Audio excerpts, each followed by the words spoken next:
if you say you're a Buddhist because you know Buddhism, you're wrong. No, that's not. If you say you believe in Buddhism and you're a Buddhist, you're not a Buddhist.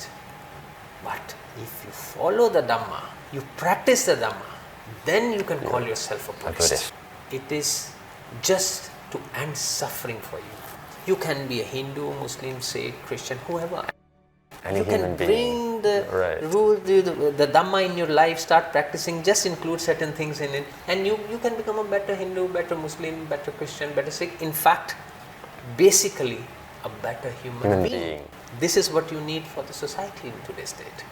You always have a choice. Right. The wrong path will get you suffering. The right path will definitely get you happiness. Right. But the vision, the wisdom should be there. If you have a wisdom, you will choose the right path. If you don't have the wisdom, you will choose the wrong path. Right. สวัสดีครับท่านผู้ชมรายการคลิกใจให้ทำธรรมะออนแฮนด์ใบไม้ในกำมือทุกท่านครับผมเอ็มสริตอติสินครับท่านผู้ชมครับสัปดาห์นี้รายการคลิกใจให้ทำเนี่ยพาท่านมาอยู่ที่วัดท่าทองครับวัดที่ท่านพระกากันอโศโกได้อุปสมบทอยู่ในขณะนี้เรามาฟังโอวาทธรรมนะครับจากท่านพระกากันซึ่งก่อนหน้าที่ท่านจะอุปสมบทเนี่ยท่านเป็นที่รู้จักนะครับในนามของดาราบอลลิวูดแล้วก็เป็นผู้ที่เล่นบทของเจ้าชายสิทธัตถะในหนังเรื่องสีสิทธัตถะโกตมะครับเรามาฟังโอวาทธรรมเรามาฟังข้อคิดเรามาฟังแนวทางวิธีที่ท่านมองการเผยแผ่ธรรมะและวิธีการสร้างธรรมะให้เกิดขึ้นกับมนุษย์ทั่วโลกเลยแนวคิดนี้น่าสนใจมากท่านเป็นโรลโมเดลที่สำคัญในการปลูกฝังและเผยแผ่ธรรมะเข้าไปในทุกคนให้เกิดความสุขจากภายในตั้งแต่วันนี้ครับถ้าพร้อมแล้วเรามาพบกับท่านกันครับ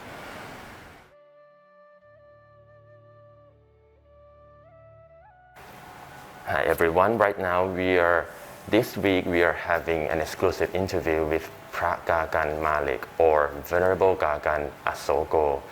And here we would like to be hearing from his vision, his thoughts and ideas, as we all know that he's a role model that he wants to promote and spread the Buddha's teaching, and it's very, very touching and interesting. Let's hear from him now. กราบนมัสการครับ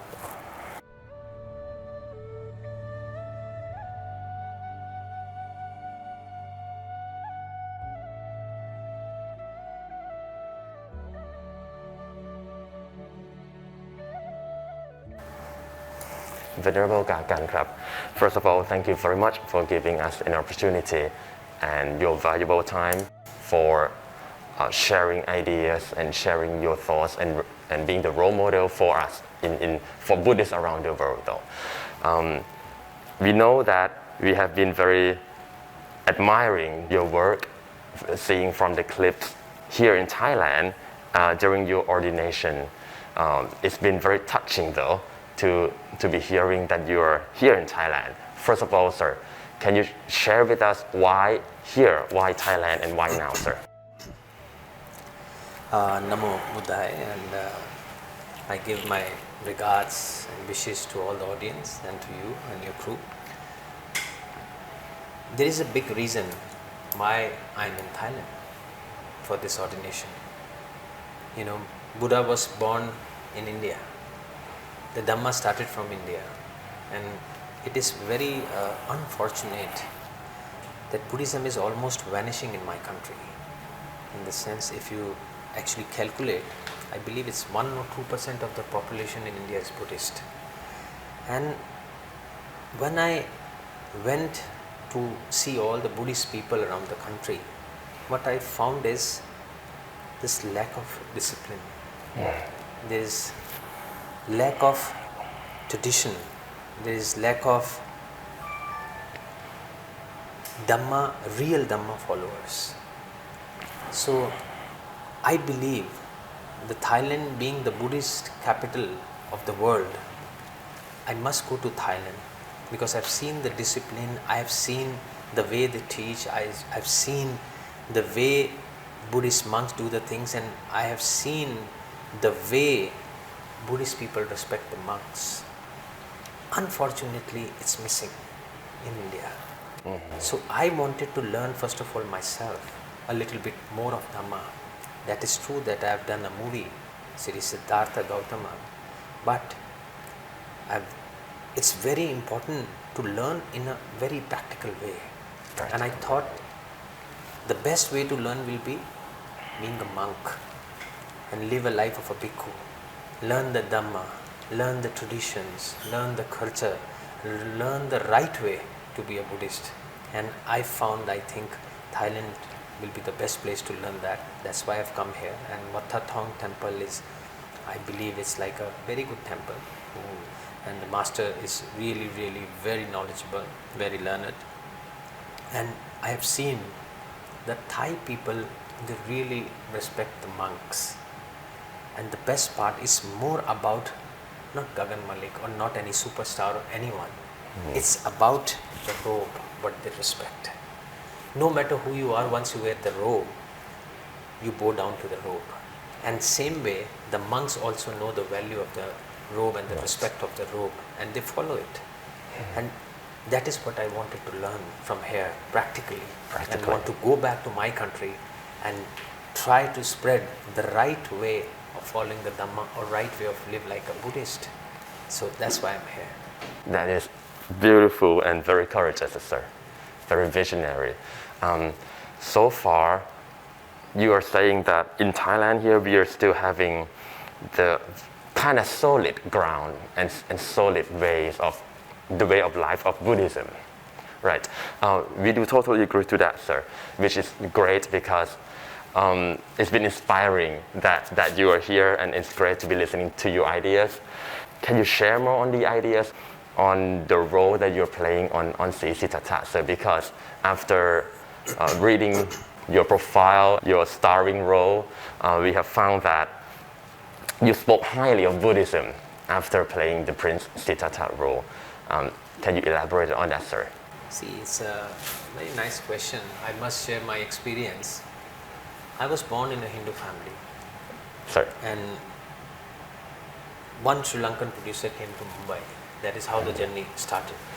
Wow. His name is Mr. Naveen Gune Ratne. He came to India with the director, and he met me and he said, we are making a movie on Buddha. I said, okay. I was a normal actor who's always looking for name, fame and money. I'm talking about past. So I said, okay. So we went for an audition. He auditioned around 300 boys around the world for the role. And he tested me strongly for months. Not me, like, many boys were there. And finally he came to India. And he stayed in my house with me to check more deeply what kind of a person I am. Character. He said, it's not about an actor. It's about the character. Because when you will be seen as Prince Siddhartha, people will look at you like Buddha.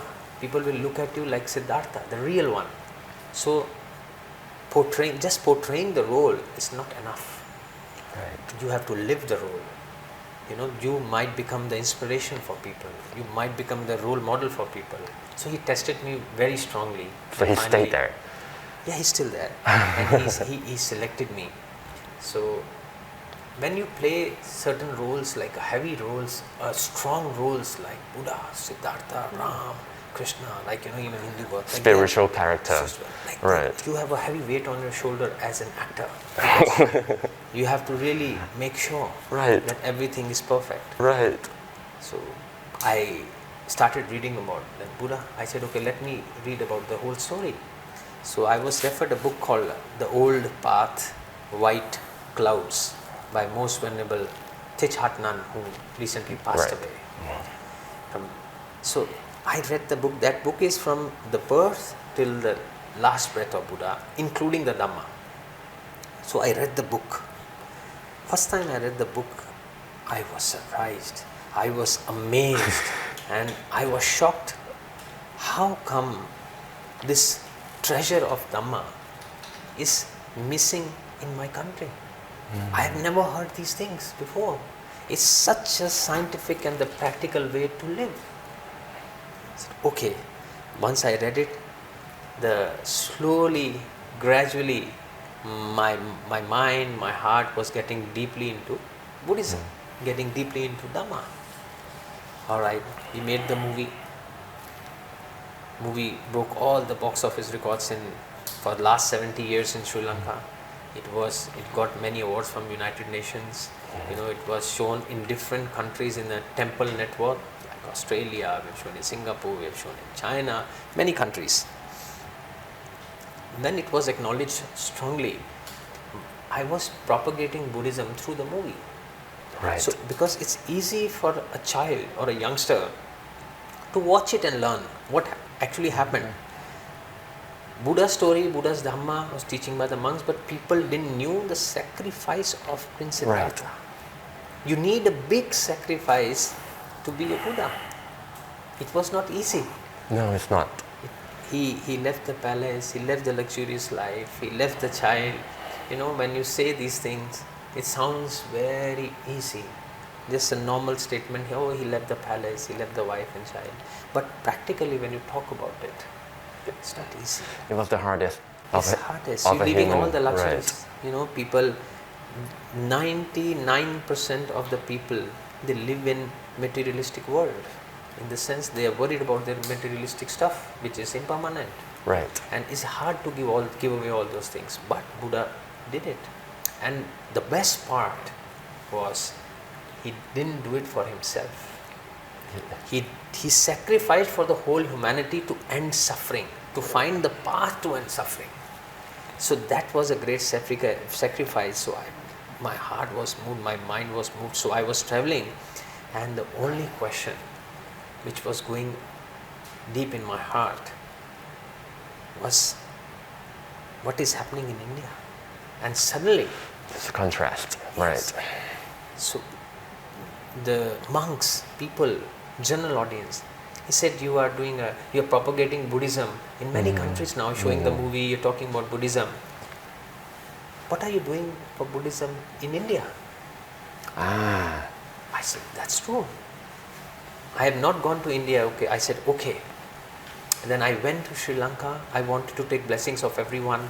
I made my mission target like, okay, I will try to revive Buddhism in India, which was started by Bodhisattva Dr. Ambedkar in 1956, but it got stopped because he passed away very soon after that. So I said, it's my duty. So I went to Sri Lanka. I met Mahasangha. And when I wanted to meet the Sanghraja, he said, there's nothing much to meet him. Like, why? He said, no, the other monk said, people love him, he's trying to spread Buddhism, he's trying to spread Dhamma. Then Sanghraja said, you mean the person who is not happy himself is trying to deliver happiness? I didn't understand the point. Right. The point was, the person who himself is not a Buddhist and he's trying to propagate Buddhism, it was not making sense. But from my mind and my heart, I was already a Buddhist. But then I thought, okay, let me become Buddhist officially too. Right. So I embraced Buddhism in Sri Lanka. So became a Buddhist. Then he happily met me. He met me and he gave his blessings. And then after that, I started my journey. Wow. The mission is very difficult. We need to inspire people strongly. Right. I went to my country. Then I got to know about Dr. Ambedkar because I didn't know much about him too. He wrote the constitution of our country, and he's the only person who made Buddhism alive in my country. He became Buddhist with 500,000 people in my country at one place and one time in Nagpur, in Diksha Bhumi. So it was so inspiring. When I read about him, I thought, yes, he's my superstar. He's my role model. This is what you call a superstar. Right. So I said, okay, now what to do? Now what is next? What am I going to do? So I thought about many projects. Right. Then I read about a little bit of King Asoka also. When I read about Asoka, then I saw like he built 84,000 stupas around the country in India. At a time. He was the one, his son, who took Buddhism to many countries. So I said, okay, if not 84,000 stupas, I can try to donate 84,000 statues in my country. Images, right. Once the statues will reach, I believe the Dhamma will follow. So that's the reason the whole story was very strong. That's the reason I started propagating Buddhism. And from that day to till date, now you can see me in a robe. It's to inspire the youngsters. They are going on the wrong track because they are not shown properly the right way. We have gone so much into traditions that we have forgotten the real practicing the Dhamma. And the way of life, sir. The way of life. Right. If you say you are a Buddhist because you know Buddhism, you are wrong. No, that's not. If you say you believe in Buddhism and you are a Buddhist, you are not a Buddhist. But if you follow the Dhamma, you practice the Dhamma, then you can call yourself a Buddhist. And you will be an incomplete Buddhist if you do not propagate Buddhism. That is another story. So you need to propagate in the right way, and I want to tell everyone, Buddhism is for everyone. Right. It's for every religion. It has nothing to do with the religion. It is just to end suffering for you. You can be a Hindu, Muslim, Sikh, Christian, whoever. Any you can bring the rule, the Dhamma in your life, start practicing, just include certain things in it, and you can become a better Hindu, better Muslim, better Christian, better Sikh. In fact, basically, a better human being. This is what you need for the society in today's date. I totally agree, sir. And that's the ultimate goal of the Buddha's teaching, right? Society, a happy society, no suffering. A happy country, a happy world. This is what we need. This is what Buddha wanted. He wanted to finish all the sufferings. That's why he showed the path of Dhamma. And he sacrificed all that, sharing all his ideas and making sure that there are followers to have the right path. Yes. And there are so many wrong paths, sir. There have been so many wrong paths. You always have a choice. Right. The wrong path will get you suffering. The right path will definitely get you happiness. Right. But the vision, the wisdom should be there. If you have a wisdom, you will choose the right path. If you don't have the wisdom, you will choose the wrong path. Right. It's never ending. Like if you lie, the truth will come, one day it has to come in the front. But if you lie, then to hide the lie, you will lie 100 times more to just hide that lie. But end of the day, when the truth will come, you will stand nowhere. So once you said the truth, the things are much easier. Nobody can hide the truth. So if you walk on the path of the truth and we do the right karma, be mindful, have wisdom, the life will be less suffering and more happiness. Just starting today, sir. Just starting at the moment. Right. Yes. Sir, this is very, very beautiful. You have mentioned about the happiness. Can you share more about the inner happiness in Buddha's teaching and in your perspective, sir? In my perspective, the real inner happiness is nothing but serving others. That is how you get the real inner happiness. I give you an example. I always give one example, like, maybe you or maybe anyone of your crew.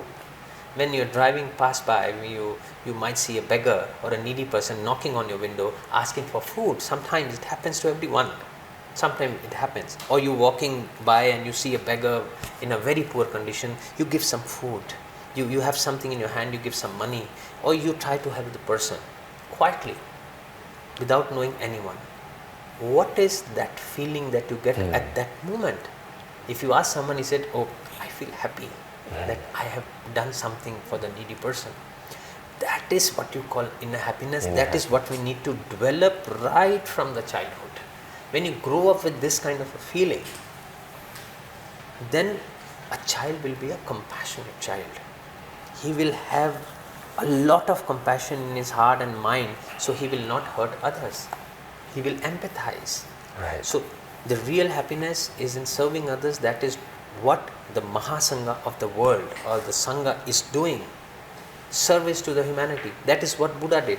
And that is what all the gods and in whatever religion, they did the service because they knew the real happiness that you get is in serving others. Youngster nowadays they're moving in this way, sir, because of media, because of trends in the world. What are the ways or what are some ideas that you can guide fellow parents or fellow Buddhists to coach their youngster to turn their ways to become in this path or in this perspective, sir? I was one of them. Name, fame and money, good car, good house, good clothing, everything has to be like really good quality all the time. But everything is impermanent. If you see the richest man of the world, even when he could not save himself with money. No materialistic things will work. Things will change, it's impermanence. As soon as you get attached to materialistic things, you are causing suffering for yourself. So when we sometimes we buy a new things, one day it will destroy. It will get old. So things doesn't go forever.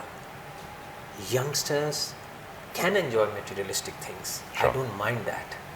But they must know that 5 precepts and 8-fold path they need to follow at the same time. Once they do that, the suffering will be very less, or out of suffering they will be. They will develop some kind of a compassionate heart. If you really want to be happy, remember the death every day. Every day you need to remember that you're going to die one day. Right. Then things will be different, the thoughts will be different. I want the youngsters, when they go to the temple, the people sometimes who are materialistic, they have some fear. They go to sometime to the temple just to pray, like, okay, save me, I'm earning, like that. They have fear, like if I pray, the things will be better. Right, in return. So I want them, once they go to the temple, go to the cremation ground too and sit for 5 minutes there too. If every day they will go to the cremation ground for 5 minutes and sit there, they will have a strong wisdom. Their eyes will be open, their inner eyes will open, their mind will open, that one day I am going to be like this. Definitely. For what I am doing. Why I have to be only materialistic? You are blessed, is okay. But try to help others. If you have materialistic stuff, it's really good, but you need to share it with people. Like you share your merits. When you get something, share it. When you share it with people, don't think that, okay, I am doing this, so I need something in return. No. When you do it just with a clean mind and heart. I am doing it, I don't need anything in return. So once they develop that kind of a feeling, the track will change automatically. Once they start helping others, once they develop compassion, even they like materialistic things, slowly they will start coming on the track. And in Buddhism, or in humans, meditation plays a very important role. So they have to do meditation, even take out 10 minutes. It's good. It's not only good for humanity, it's good for yourself. Meditation brings wisdom automatically. It has so much of a power, but they don't have time. They don't know how to. They don't have time. They don't have time. I have become a monk, even temporarily. I want to inspire the youngsters to just be a monk for 15 days. It's okay. Just get away with your beauty. For an actor, the beauty is like your hair, your eyebrows. You have to look good, nice clothing. To give up everything, you will realize that one day it will be like this. The hair will go. Anyways, it is going to go. Your teeth will go. Your beauty, your skin, you'll have wrinkles all over. Everything will go. You will be like really old man, and then you will die. That's the truth. That's the truth. But Siddhartha saw and he wanted to find the path and left the palace. So I want them to practice meditation. I want them to be mindful, try to follow the precepts and the Dhamma. And it's important for them to, somehow find a teacher who can give them a little guidance there, take out some time and help the needy people.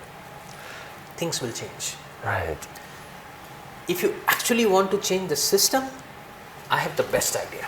I think that's the best idea which the whole world must do. Then it can change the system. Right. They should make a subject. They should give a name of a compassion in the education system. Like we have mathematics, science, or what chemistry, biology, or whatever different subjects we have. Right. These are academic subjects. But when we talk about compassion, love, peace, it becomes an extracurricular activity in the schools. When you have a free period, one nice teacher will come and teach you good manners and compassion, love and peace, which has no meaning for the children. Right. After a point of, they will listen, they will forget, because there are no marks for that. So I want the value of that subject must be as equal as The main mathematics, academic. English, Right. academic. It's a part of our academy. Like, you need to make it a compulsory subject. And I really wish the education department somewhere in this country or all over the world, they should consider it strongly, because students, youngsters, children, they need it. If you're giving this subject, they are growing up with a lot of compassion. There will be no war. Nobody can, brainwash them, because they grow up like that. You can have some practical classes by taking them out, helping poor people, not as an extracurricular activity. You have to make it a compulsory subject. The marks will be counted as a part of your life, that this is what you have gained. If I am a company owner and one person comes, he has less marks in mathematics and better marks in compassion, love, peace and compassion, I want that child in my company, because he is a good human being. He will learn. So that can change the whole scenario of the youngsters, if that is possible. That is very clear and very beautiful, sir. Really. And we can do it individually first, with our own family, our own child. If parents can put this and set the right path for the children, not having to say that, hey kid, this is the Eightfold Path, they will be like, You have to understand one very important thing, that you need to be intelligent. Parents needs to be smart. If you bring a child and start telling the Dhamma to the children, he will sleep. 5 minutes he will be sleeping. You will find him taking naps. Right. So they have to play intelligently, like Buddha. Buddha never said the things, the Dhamma, in a typical Dhamma way. He always chose the very beautiful and a simple practical examples which is happening in front of them. I was reading in the book, there was a guy called Swasti in old part, White Clouds, and they used to wash the buffaloes and cows and take them for eating and to the right grass and make sure they eat the correct. He make sure he knew each and every single buffalo or cow there. He was so mindful. So Buddha was when he's teaching about the mindfulness, he's teaching with that example. Look at this boy. Just watch like how he take care of each and every cow. He made sure that no insects, putting the medicine, eating the grass on time. This is the right place to go there. At what time he go, what time he has to come back, what time he has to take out the milk, what time they sleep, or all those things. He was so mindful. Right. He said, and finally he get the best of the result. He is getting what he wants, no troubles.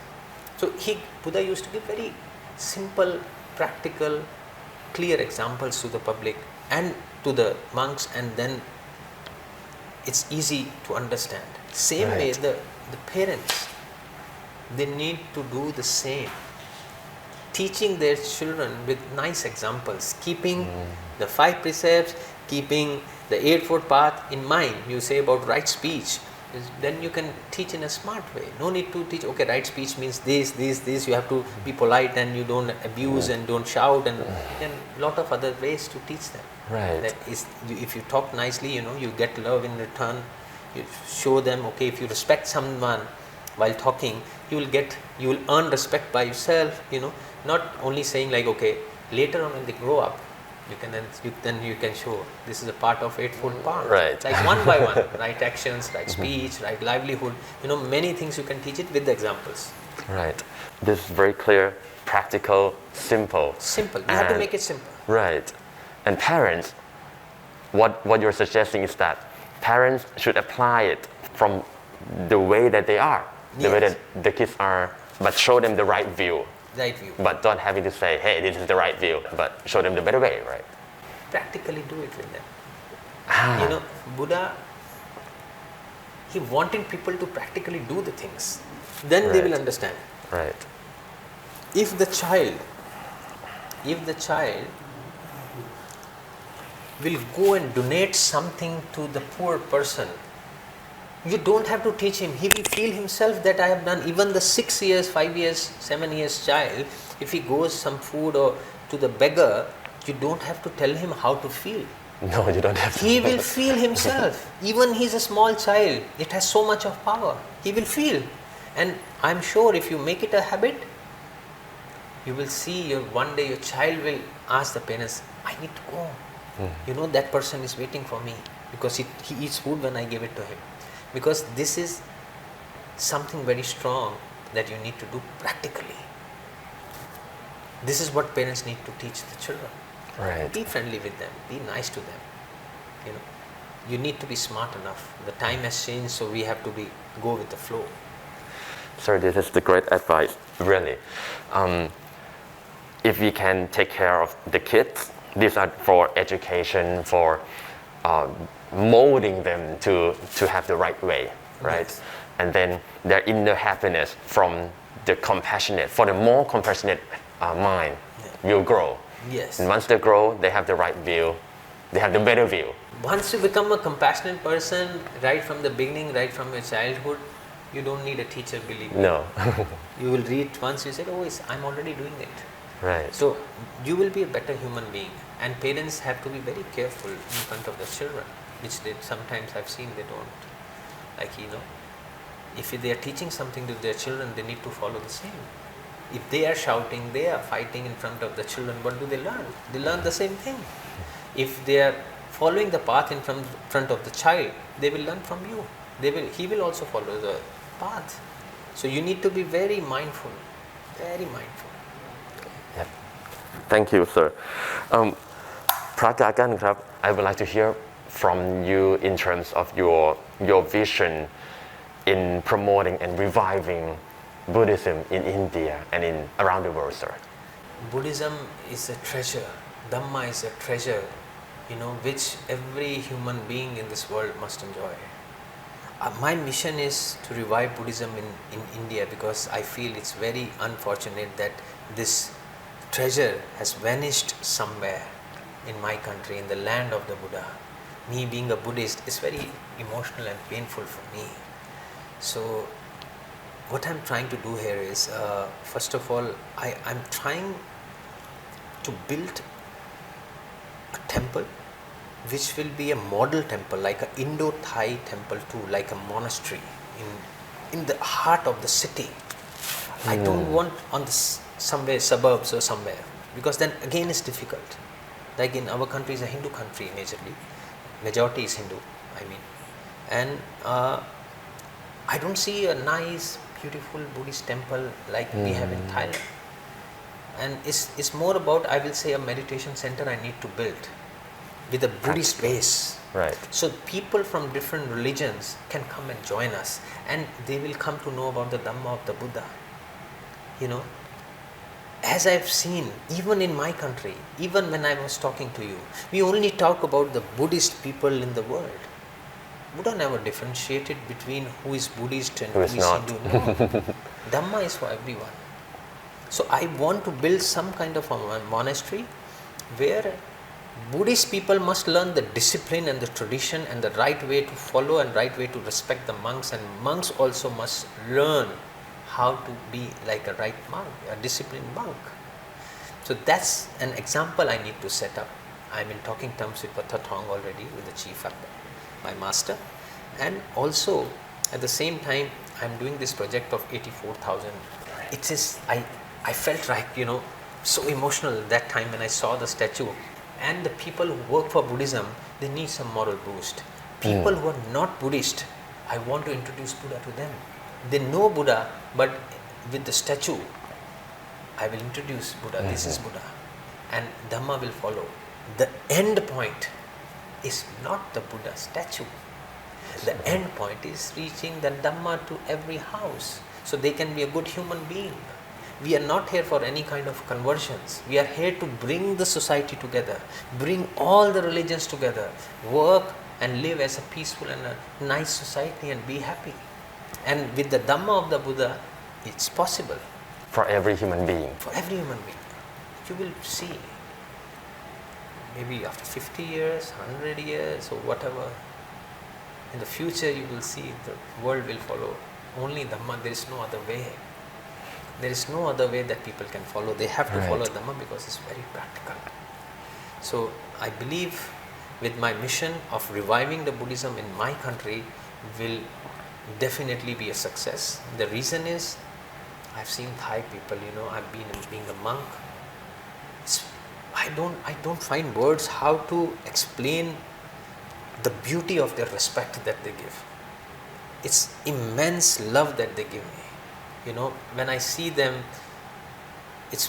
I cannot explain you. I don't have words, but the only thing I can do is I can really thank them from the bottom of my heart that they are supporting me for this great project.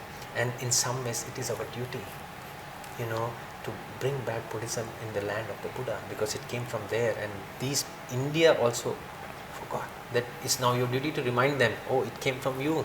Now you are forgetting that this is the time. I asked for the statues. You will not believe people who worship the statues for 10 years, 20 years. Today I got a statue. They have worshipped the statue 120 years. They want that statue to go, because that is just not the statue, that's the emotions of the people of Thailand. Right. That will go. So I think when such positivity is there, such respect is there, I think there will be a success.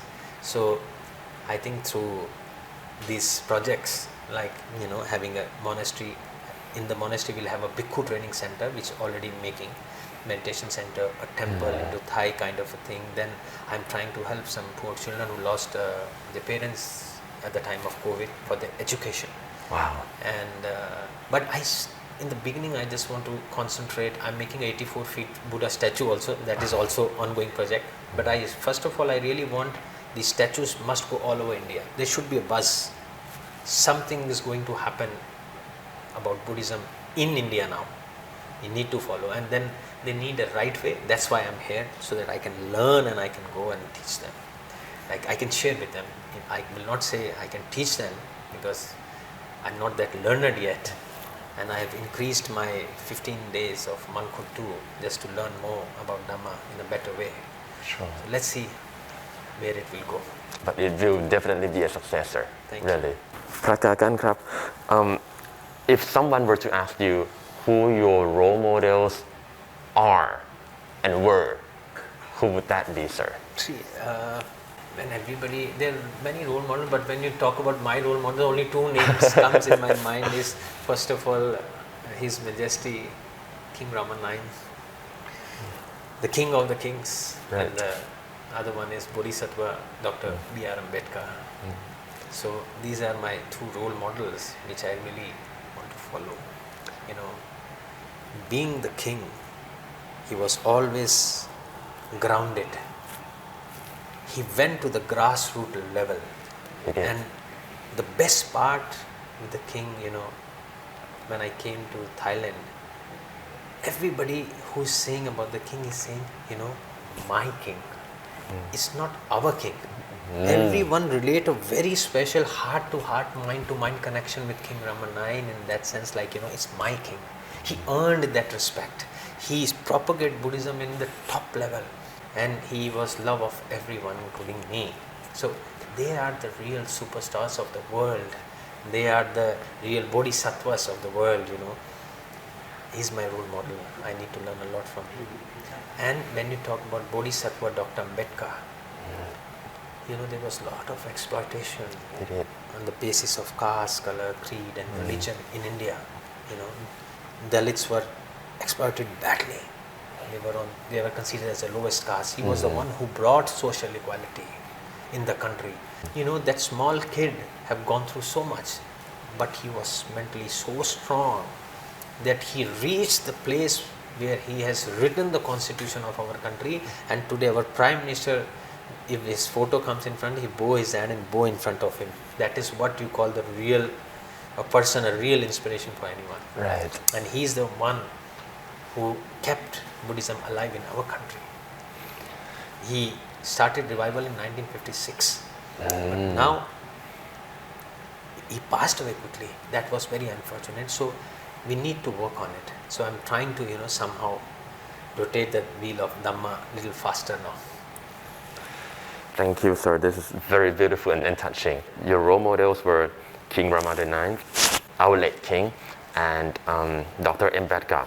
Both of them have had tremendous influence on developing others, on being compassionate, and on developing human beings. Right. I told you, all the bodhisattvas, all the people with the huge amount of wisdom, they know the real inner happiness, which I told you. It is serving others. That's the real happiness. This is what they did. No matter being a king or on the higher political power or whatever, they did their service because they are born for that, and that is the only thing that gives happiness to them, plus to the humanity. Materialistic things never counts for them, not at all. So youngsters must learn from that. Beautiful, sir. Thank you. And you have been the role model for others as well. Really? I don't want to be like kind of a role models or anything, but what I want is, if they really respect me, don't respect me or anything, just respect the robe. We all need to respect the robe because they are the teachers, they are the masters. I am a learner, I am a Shramne, I am here for a few days, I'm learning, but who are monks for their own life, they have given a very big sacrifice, and they are the real masters. If the masters are not there, nobody is there to teach you Dhamma. Nobody will guide you on the right path. Buddha was a great teacher. So if there's no teacher, no Buddhism. No. So we need to understand, very importantly, follow the Dhamma, follow the masters, respect everyone, be compassionate, and try to have wisdom. Sir, and the last question. Buddha's teaching has been spreading in the world and been cultivating and putting and growing people to reach their ultimate goal at nirvana for more than 2,600 years now. In your perspective, what do you think contribute to the Dhamma to get passed on from generation to generation to people around the world? It's very important. First of all, if we talk about taking the Dhamma or the Buddhism to different people world, first of all, people need to understand, practice themselves. As you said, you need to change yourself first of all, then you talk about others. Once, if you follow the Dhamma and you know the essence and you know how powerful Dhamma is, I don't need to tell you, teach your children, it must go generation to generation. I don't need to do anything. Once you know it, it will automatically go. It is coming still since 2,600 years, it is still coming generation to generation. Right. But the people need to know themselves, then they don't need any teaching so that they can tell their children, please follow Dhamma. It's automatic. Once you are well versed in Dhamma, you have no choice. You will definitely tell your children you need to follow. They are there already. Right. They are somehow around the path. What we need is to change ourselves. That's important. To make ourselves mindful to follow the Dhamma. Thank you very much, sir. Be mindful, changing ourselves to have better views. Single line. Live in present with full awareness of mindfulness. That is what you need in your life. Be worried about the past. Oh, this has happened to me. I'm crying. It has gone. You cannot change. future you cannot predict. You don't know what is going to happen next moment. You might die. What is the point of worrying about the future? What you have in hand is the present. But when you live in present, you have to be mindful with full awareness. Then you will be on the right track. Thank you very much, sir. Very appreciative. You have brought so much insight to audience, listener, and Buddhists who are cultivating and trying to change ourselves to become better. And you have served and you have shown to be the real role model for Buddhists to be compassionate and to serve others for better human beings, sir. My pleasure. Thank you very much. Thank you for granting opportunity. Thank you, sir. Hi.